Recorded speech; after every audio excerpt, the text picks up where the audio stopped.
اور صحیح بات ہے کہ آج آپ اگر دنیا کی، اب ہمارے ہاں بھی اللہ کی ساری نعمتیں دستیاب ہیں، لیکن صحیح بات آپ بتائیں، دنیا کے وہ ملک جو آج پیسوں کے اعتبار سے، جو آج اپنی آمدنیوں کے اعتبار سے کسی کے محتاج نہیں ہیں، وہ اتنا کچھ ان کے ہاں سے نکل رہا ہے، پیٹرول نکل رہا ہے، اور چیزیں نکل رہی ہیں کہ ترقی یافتہ ممالک ان کے محتاج ہیں بعض چیزوں میں،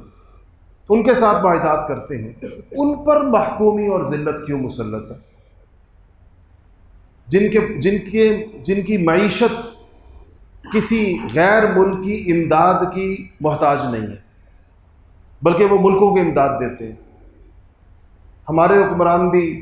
کاسہ گدائی لے کر انہی کے پاس جاتے ہیں۔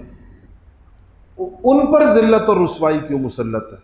ان پر محکومیت کیوں مسلط ہے؟ وہ کیوں اپنے ملکوں کی تہذیب و تمدن کو آج مغربی دنیا کو دیکھ کر طے کر رہے ہیں؟ مغرب ان کو بتا رہا ہے، جو ان کو کہا جا رہا ہے وہ اس کے اوپر عمل کر رہے ہیں، ایک کے بعد ایک چیز کے اوپر عمل کر رہے ہیں۔ یعنی آپ اندازہ لگائیں کہ اس وقت سعودی عرب جس آزمائش سے گزر رہا ہے اور جس تیزی کے ساتھ وہاں پر تبدیلیاں آ رہی ہیں، اور مغرب کو خوش کرنے کے لیے مخلوط مجلسیں اور ناچ گانے کی محفلیں، اور جو ان کی اپنی ایک ایک چیز سے وہ دستبردار ہو رہے ہیں، ان پر یہ مظلومی اور ذلت کیوں مسلط ہے؟ ان کی معیشت تو کسی اور کے ساتھ بندی بھی نہیں، ان کو تو اللہ تعالیٰ نے خود اتنی نعمت عطا فرمائی ہے کہ دنیا میں پوری دنیا کو تیل بیچ رہے ہیں اور دنیا سے پیسے کما رہے ہیں، لیکن ہم سے بھی زیادہ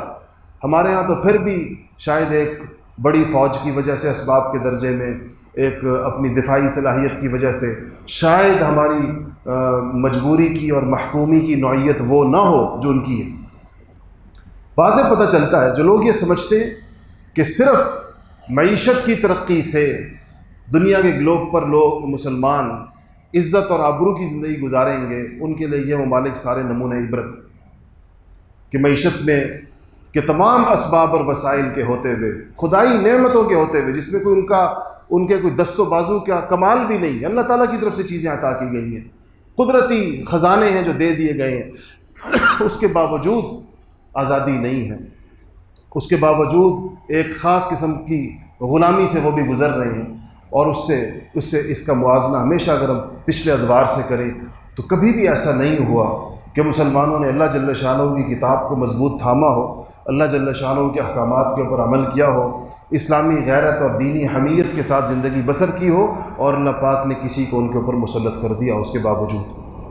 اللہ جو قوموں پر مسلط کرتے ہیں، یہ سزا کے طور پر کرتے ہیں، کیونکہ آپ صلی اللہ علیہ وسلم کی دعا کے بعد سے ان کی امت پر اس قسم کے عذاب نہیں آئیں گے جو پچھلی امتوں کے اوپر آتے تھے، جیسے کہ قوم نوح کے اوپر سیلاب، ایک ہی سیلاب میں پوری کی پوری قوم ختم کر دی گئی،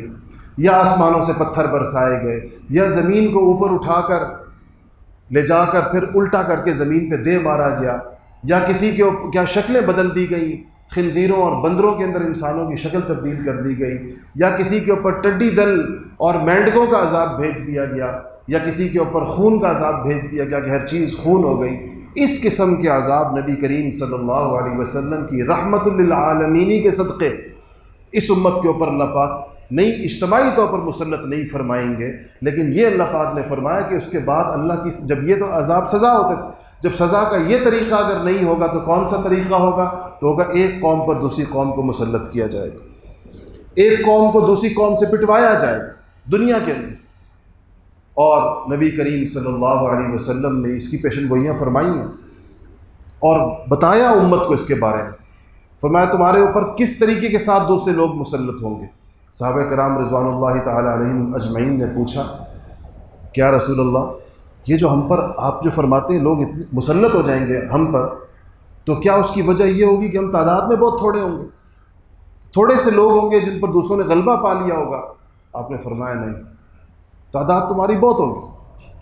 تعداد میں کوئی کمی نہیں ہوگی۔ صحابہ نے کہا پھر یا رسول اللہ کیا ہوگا؟ فرمایا کہ حب الدنیا و کراہیت الموت، تمہارے اوپر دنیا کی محبت ایسا غلبہ کرے گی کہ تم اللہ کے احکامات پامال کر دو گے دنیا کے لیے،